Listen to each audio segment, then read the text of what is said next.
So hey, what's up everyone, this is Toby back here with another video. So yeah, today I will be solving the GeeksForGeeks problem. There's so many days. Like right now I'm again starting it and let me see how far I can go with it. So yeah, so I'm starting with the GeeksForGeeks problem here. This problem.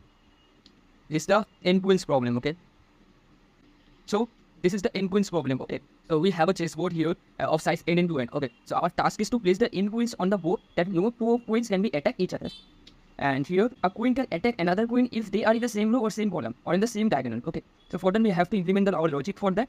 So yeah, I'm starting with the task solution. And here, taking a function void add solve. Okay. For that, void add solves vector integer indent and sensor operator vector bool t-shirt macro and ind n. Okay. Now vector ind res for int I equal to 0 sin undetermined I suspense. Now int t equal to what? For int j equal to 0, j list and n, and j back if board chain, I then rest dot push underscore back. Now start push back, and that is this. Pull is safe, vector bool, and int throw int or no int n.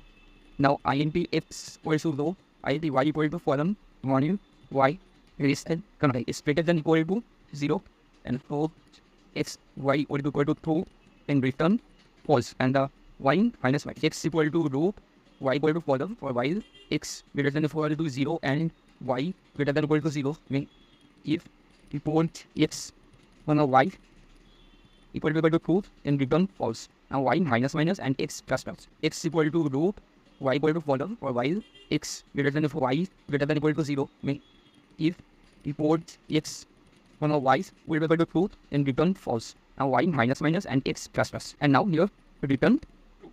So the purpose of this function is it attempts to place the queens on the board recursively. Okay. Now here I'm adding the solve function for that void solve vector int and vector bool and board over int n int order. Now this column will be equal to n then add solve bracket answer for a board on int row equal to 0. So is then n and then row plus.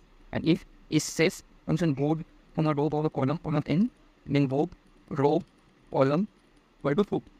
And solve answer from a board n on a column plus 1. And then board row column equal to false. Yeah. Now vector int n queen int n your vector integer answer. Here I'm still using for report our answer. The vector bool report in vector bool n on a false. Now solve answer from a board n on a 0. Let me go. Now return and let's see our board is running successfully or not. Now here let's see our board is here running successfully or not. Here. Yeah. So as you can see here our board is successfully running. So yeah.